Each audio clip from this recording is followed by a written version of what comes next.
Who needs a stinking driver's license anyway? We're not going to be driving cars. The cars are going to be driving themselves. In another piece of news that we see coming out with increasing frequency, and of course, this is a story from the Washington Post that's picked up on Drudge again. Every day, there's more stories about driverless cars, about autonomous cars, as they point out in this particular article. No, I think actually right now, you are autonomous. You are self-driving, not your car. These are robotic cars that are going to be driven by computers, and they are going to be controlled by the government. Now, in this particular case, the Washington Post reporter is driving around with someone who is going through the busy streets of Washington, D.C. And they said, many people don't really think that this is going to happen that soon. She said, swing a stick on the mall this summer and you'll hit a dozen skeptics who doubt that the streets of Washington, or any city for that matter, will ever be filled with cars that drive themselves, but the doubters may well witness that transformation in their lifetime, very likely sooner than they think.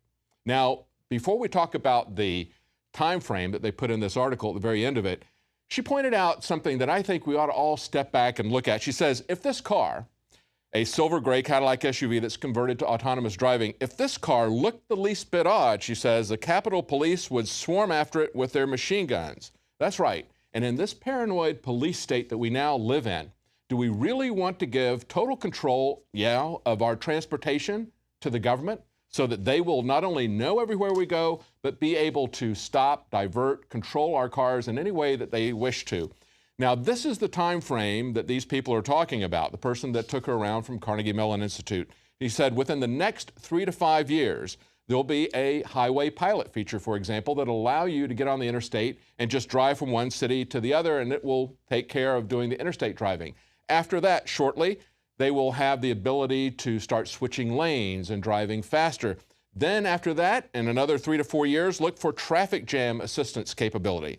The car will take over you while inching through bumper-to-bumper traffic and alert you to take back control once it's clear sailing. No, actually, eventually, you're not going to have a steering wheel. You're not going to have brakes in your car. It's just going to be the computer driving it. But this is what he had to say that I thought was interesting.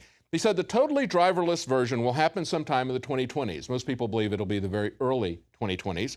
He said the whole process will be incremental.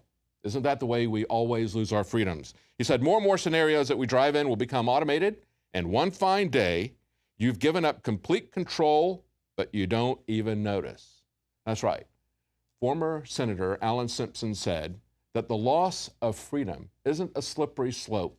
It's going down a staircase that's ever descending into tyranny. Now, people are going to be driven away from their cars with fines and with fees from the police. That's one of the techniques that they're going to use. But right now, we're seeing in many of the police departments that are out of control, we're seeing that they're doing the very same thing with their fees. Look at what's happening in Ferguson, Missouri, of course. This is from governing.com, and they say skyrocketing court fines are major revenue generators for Ferguson. Some say that Ferguson's increasing reliance on court fines to fund its municipal operations may have contributed to its residents' distrust in law enforcement and government. Well, I think it's also an indicator. Whenever the government views its citizens as cattle to be milked, it's not very long before we start seeing corruption and excessive force following. But look at what happened in Ferguson, for example. They point out that court fines now account for 1/5 of the total operating revenue of the city. 1/5 of their revenue. The St. Louis suburb of only about 21,000 residents took in more than $2.5 million in municipal court revenue last fiscal year, representing an 80% increase from just 2 years prior. Now take a look at this graph that's on this article right here at the bottom. You can see that it's kind of going along, there it is right there, and in just the last couple of years, it's skyrocketed.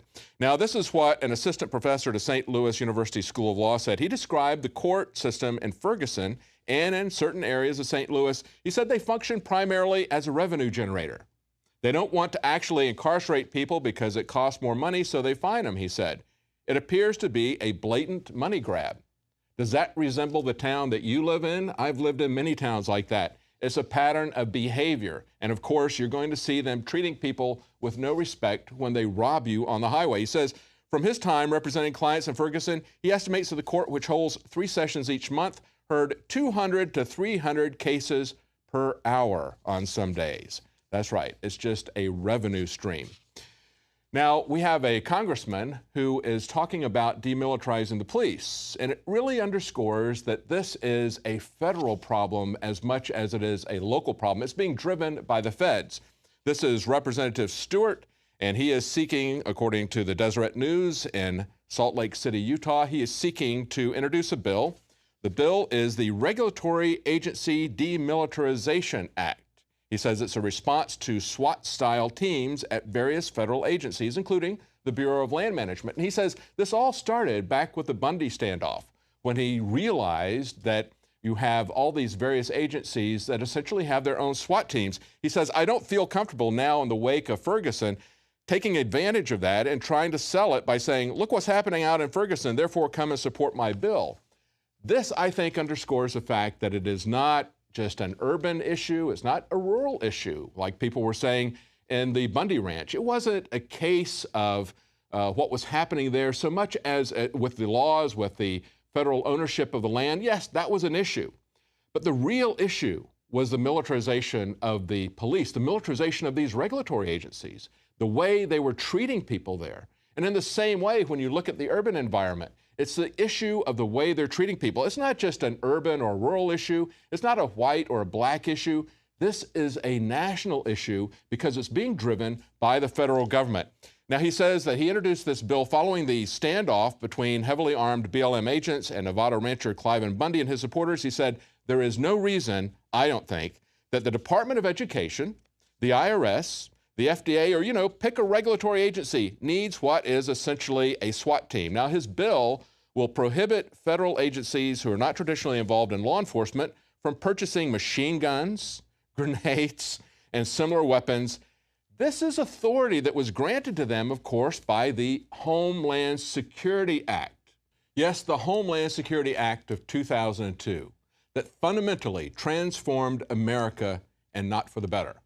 The Department of Education has already used a SWAT team to point loaded guns in the face of a family and drag them out on the front lawn face down because of a delinquent student loan. That's America, thanks to Homeland Security. Hopefully, he'll have some effect and get that turned back. Now, in more news from Ferguson and the police state, we see a white Marine beaten by a black mob in Michael Brown's revenge attack. Now, this incident actually took place in Mississippi, not in Missouri. I had a couple of white men who were told that they needed to leave the Waffle House because there was a group of black men upset about the killing of 18-year-old Michael Brown in Ferguson, Missouri, and that the restaurant wasn't a safe place for whites. Now, they left, and they were followed by a group of 20 men, and when one of them came out of the restroom, he found that the other guy was being attacked.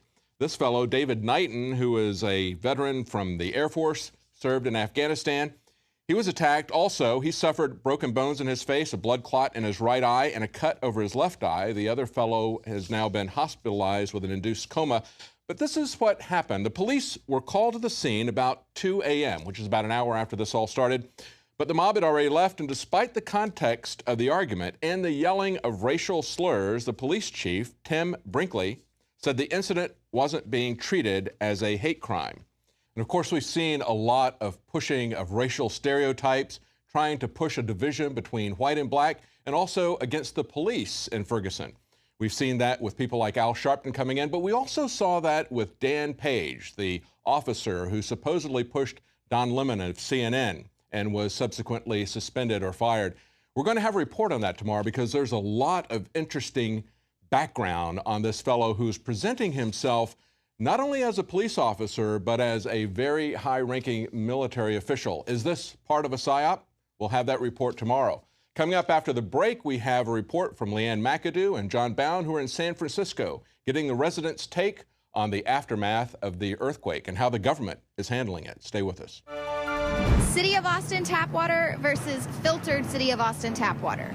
I can taste dirt in it. God knows what's in this. This has an aftertaste. Tastes like Austin water? Yeah, it does. Ugh. These people just sampled City of Austin tap water straight from the faucet. Next, we had them try a sample of tap water filtered through the ProPure G2.0 filtration system. High quality H2O. That one is better. Tastes like nothing. Yep, I know what good water tastes like. It's good water. Most tap water contains added substances like fluoride, chlorine, Monsanto's deadly pesticide, glyphosate, and many others. Studies prove that these substances are linked to an assortment of major health issues, including tooth decay, lowered IQ, and even cancer. It tastes like you're drinking out of the lake when you're drinking tap water. Yeah, it has that processed flavor to it. The ProPure G2.0 filtration system removes these deadly substances and many more, leaving only fresh-tasting, deliciously clean water. Okay, this is very tasty. It's good water. Refreshing. It's good. Go to InfoWarsStore.com today. Use promo code WATER and save 10% off your ProPure purchase. Again, that's InfoWarsStore.com or call 1-888-253-3139.